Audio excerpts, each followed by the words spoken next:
Hello everyone! Check natin ano yung mga paparating sa inyo ngayong first week. Yes, first week. That's right. Pero timeless reading to kahit kailan nyo naman mapanood dito. Okay?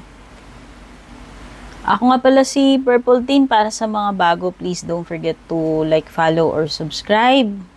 Sa mga matagal na, maraming salamat sa palaging pagsuporta at saka panonood, pagtangkilik, pagsubaybay ng ating mga reading. Sobrang na-appreciate ko po yan. Thank you rin dun sa mga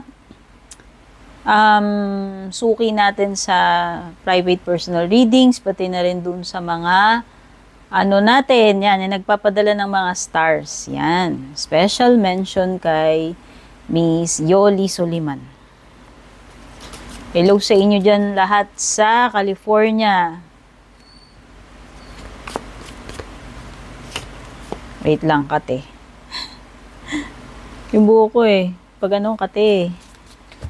Check na natin at igamit natin yung aking tea leaf cards.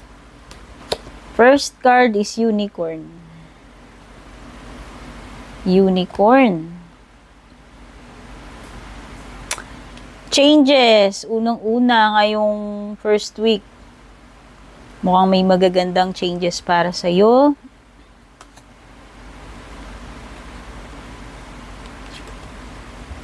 Friendship. Best friend mo. Sino ba to? Puprotektahan ka daw netong kaibigan mo na to. Pagtatanggol ka or puprotektahan ka niya. Babakapan ka.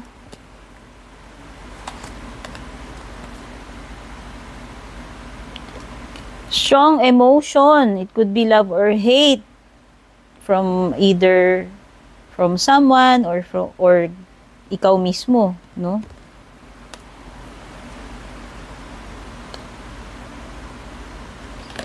May mga sagabal this first week. May mga epal. Sa maraming obstacles na pagdadaanan towards your goals. Ano pa? Wow! Merong good news. Good news especially pagdating sa business, o baka may opportunity ka rin pagdating sa business. Magandang simula rin to kung may sisimulan ka, no?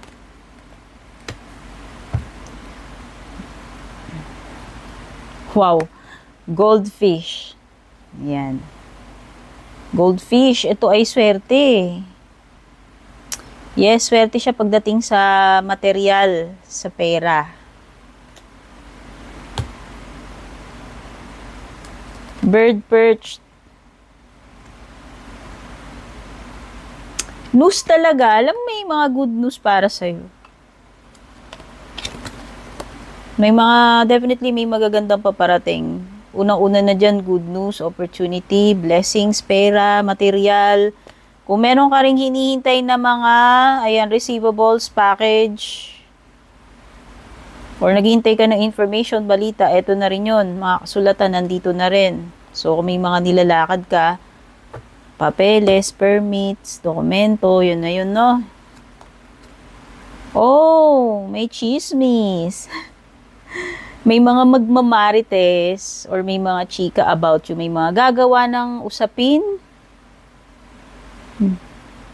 Oo. Someone will gossip about you and your secrets. Kaya alam mo na, pag nagkaroon ng leakage about dito sa isang maselang bagay or kung ano man tong sikreto mo, alam mo na kung sino pinagsabihan mo, siya yun. Eto, si Parot. Diba? Madaldal yung mga parot. Oh, although maraming mga buenas sa'yo pagdating sa material, sa pera, mag-ingat ka kasi baka maka-encounter ka ng loss.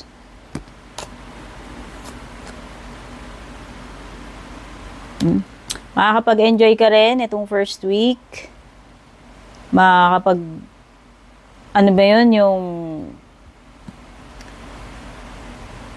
Makakapag-unwind ka, makakapag-happy-happy instead na masyadong seryoso, no? Ibig sabihin, pwedeng advice to na chillax ka lang muna ngayong first week, no? Do something fun. Huwag masyadong dead serious. Ano pa? Meron talaga mga obstacles tsaka malalaking challenges para sa'yo. Ayan. Nako. May ma-encounter ka. Alam mo yung sabi nila, the empty can rattles the most. Puro ingay to, dear. Puro putak to, pero hindi ko alam kung may ibubuga. Pero this is someone who is mayabang, arogante. Wasan mo lang kasi baka makaaway mo to. Okay? May encounter ka na ganyan na person. Wow! Tsaka ayan, may happiness. May something na magbibigay sa iyo ng happiness.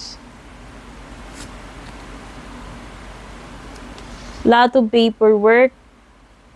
Di ko alam to. Ano ba to? Basta medyo, yung iba dito kung sa office kayo, daming ang daming sigurong trabaho, daming deadlines, daming isasubmit na reports, no? Ito na yun. May mga dito, kasulatan, paperworks, pirmahan. Okay? Person, di ko nalalagyan ng gender. Dealings or relationship with, kung sino man tong person na to, ano mang gender niya, with dark complexion or hair. Who? Horseshoe. Swerte. Horseshoe. Hindi ko na elaborate. Alam nyo na yung swerte. Wow. Malalim na connection, bonding. This is a spiritual love. Kung sino man tong kakonect mo na yan. Bundok na naman.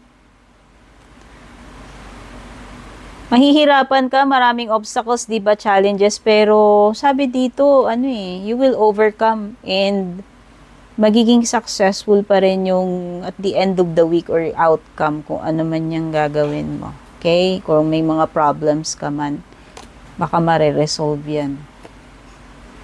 Changes talaga, naalala mo yun. Meron kang card dito about changes. Ito. Dalawang card about changes, no?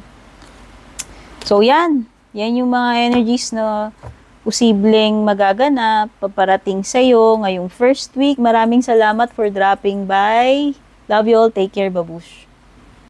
And kung balak nyo pong mag-book or mag-inquire ng personal readings ko, basahin nyo lamang po itong nakasulat sa screen or yung nakalagay sa description.